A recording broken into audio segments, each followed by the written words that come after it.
bersyukurlah kepadanya dan pujilah namanya. Masuklah melalui pintu gerbangnya dengan apa? Nyanyian syukur. Kalau Bapak Ibu masuk di depan, ya, mohon maaf kalau Bapak Ibu masuk di depan, itu di depan tuh kalau kita masuk dari Surya Kencana ada pagar hitam. Nah itu pintu gerbang. Itu pintu gerbang, ya. Buat ini ngasih ilustrasi aja. Itu pintu gerbang. Nah kalau Daud berkata gini, untuk saudara masuk pada pintu gerbang atau pagar di depan, saudara perlu melepaskan ucapan syukur. Karena kita berkata gitu, masuklah melalui pintu gerbangnya dengan ucapan syukur, baru kemudian masuk ke halaman pelatarannya dengan puji-pujian. Lebih dalam lagi kemudian masuk pada ruang Maha Kudus dengan penyembahan. Ada begitu banyak orang kesulitan untuk menyembah Tuhan, bukan karena dia sukar untuk menyembah Tuhan, tapi di pintu gerbangnya harusnya dilepaskan penyanyian pujian syukur dan dinaikkan ucapan syukur. Ucapan syukur itu pintu gerbang pertama. Bapak Ibu maka pernah bisa memuji, menyembah Tuhan, apalagi menikmati Tuhan secara pribadi kalau di pintu gerbang pertama yang namanya ucapan syukur kita gak lepaskan naikkan kepada Tuhan. Makanya untuk kita masuk pada pintu gerbang, syukur harus dinaikkan. Bukan syukur, bukan. Syukur kepada Tuhan harus dinaikkan. Itu pintu gerbang pertama loh. Makanya ada begitu banyak orang susah banget untuk menyembah Tuhan, ada di gereja worship leader udah sampai nangis keluar gimana, enggak ada orang itu. Bukan karena dia adalah orang yang kaku, tapi karena pintu gerbang pertama ucapan syukur tidak dilepaskan.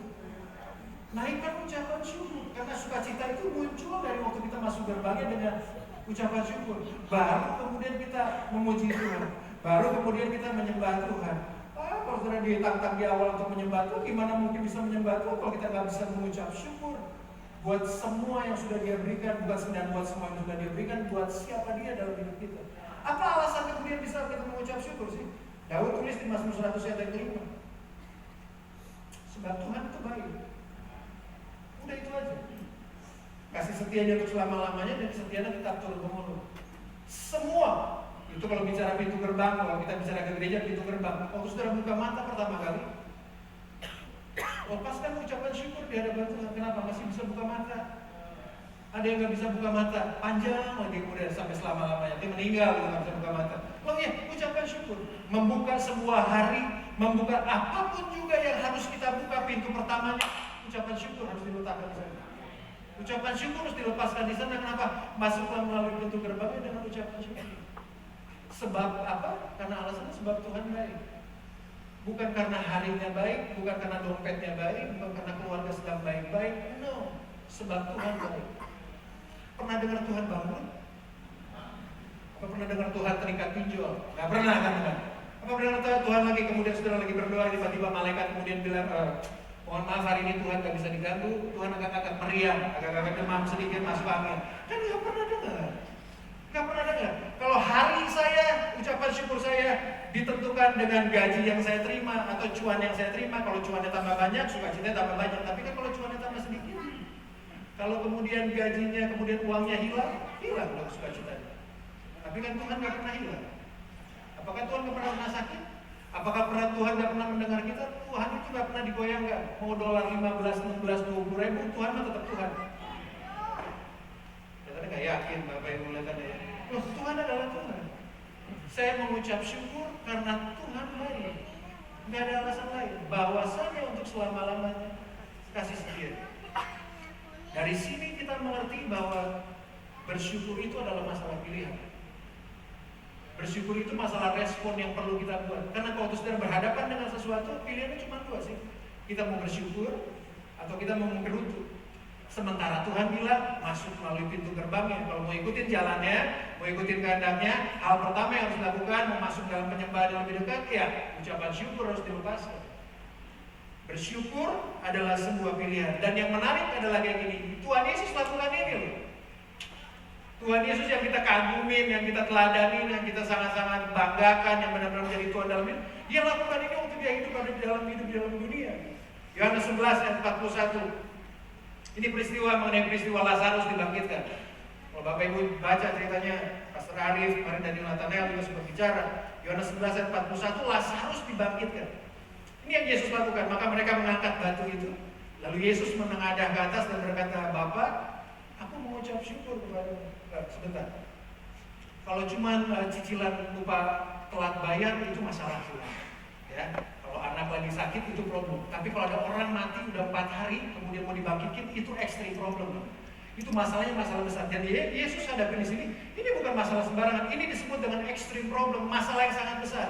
Iyalah, 4 hari dalam kuburan tuh kedokteran bilang mungkin itu dari tubuhnya udah mulai dari jenazahnya udah mulai menetes air, udah dalam proses untuk pembusukan. 4 hari ada di dalam kubur. Yang Yesus lakukan apa? Kemudian Yesus panggil Lazarus, bangun. Yesus berkata, Alkitab berkata gini, lalu mereka mengangkat kaki Yesus menghadap ke atas dan berkata, Bapa, aku mengucap syukur kepadamu karena engkau telah mendengarkan aku. Karena engkau telah mendengarkan aku. Apa Yesus sudah bilang tentang Lazarus dibangkitkan? Belum. Tapi dia punya sebuah keyakinan bahwa Tuhan telah mendengarkan kita. Ucapan syukur yang kita naikkan kepada Tuhan bukan karena apa yang akan Tuhan lakukan dalam hidup saya dan saudara, tapi karena siapa Tuhan. Iya dong, bukan karena Tuhan bisa kasih kesembuhan buat saudara, which is itu bagus, tapi saya mengucap syukur kepada Tuhan karena Dia adalah Tuhan. Siapa Tuhan yang kita sembah? Karena siapa Tuhannya, karena pribadinya, bukan karena pemberiannya. Pemberian mah bisa habis, pribadi nggak akan pernah habis. Kalau Tuhan kasih berkat buat saudara, contoh ya, berkatnya dengan posisi rumah atau posisi uang, uangnya kan bisa habis, tapi kan Tuhannya nggak habis. Saya nggak mengucap syukur buat the gift, tapi saya mengucap syukur buat the giver-nya. Saya nggak berterima kasih mengucap syukur kepada Tuhan buat apa yang Dia beri buat hidup saya, tapi saya mengucap syukur buat pribadi Tuhannya. Dan di titik itulah mengucap syukur kita akan membangkitkan sukacita dalam hidup. Waktu Yesus lakukan itu di Lazarus, aku mengucap syukur kepadamu Bapa, karena engkau telah mendengarkan aku. Itu sebetulnya mirip dengan doa Bapa kami. Waktu Yesus ajarin doa Bapa kami, Bapa kami yang di surga. Itu bicara apa? Itu bicara pengucapan syukur. Pengucapan syukur apa? Ada Bapa yang lebih hebat dari apapun juga yang adanya di surga. Dan Yesus berkata gini, kalau mau berdoa, berdoa seperti kayak gini. Jadi di doanya Tuhan Yesus yang paling pertama adalah dia melepaskan apa? Ucapan syukur. Bahwa dia punya Bapa di surga yang lebih hebat dari apapun juga. Makanya di peristiwa yang paling pelik dalam kehidupannya, di sebuah hal yang sangat mustahil yang dilakukan, membangkitkan orang mati yang udah 4 hari di dalam kubur. Tuhan Yesus tidak bergerak apa-apa, tapi dia memulai dengan aku bersyukur kepadamu Bapa, karena engkau telah mendengarkan aku. Doa Bapa kami itu dimulai dengan Bapa kami yang di sorga. Itu bicara mengenai Tuhan Yesus menaikkan syukur kepada Tuhan. Dan diakhiri dengan bagimulah kerajaan, kuasa, dan kemuliaan sampai selama-lamanya. Ucapan syukurnya dia ada di depan, ucapan syukurnya juga ada di belakang. Dan itu kan yang Yesus lakukan. Peristiwa dengan Lazarus. Kemudian yang kedua, Yohanes 6 ayat yang ke-11. Ini 5 roti dan 2 ikan. Ya kan sangat biasa banget kita dengar. Tapi ini ayatnya 5 roti dan 2 ikan. Lalu Yesus mengambil roti itu, mengucap syukur, dan membagi-bagikannya kepada mereka yang duduk di situ. Demikian juga dibuatnya dengan ikan itu sebanyak yang mereka kehendaki. Peristiwa kedua adalah memberi makan hampir, ya orang bilang hampir 25.000 orang. Hati-hati lo dengan orang lapar. Orang lapar tuh dari yang baik bisa berubah menjadi yang nggak baik tuh sedikit. Iya dong. Saya kenal orang yang sangat sabar, kemudian ketika lapar kemudian langsung bilang, makanan gua belum jadi. Ada restoran tiba-tiba berubah kemudian mukanya. Dari yang kelihatannya rohani banget jadi rohani kelihatannya maksudnya. Iya, orang lapar itu kan berbahaya. Jadi 25.000 orang lagi kelaparan itu berbahaya. Itu bisa ribut, bisa buat keributan, kerusuhan di mana-mana. Tapi sebelum Yesus kemudian membuat mujizat ini, dia nggak langsung pecahin roti kemudian dia berdoa, tapi dia mengucap syukur.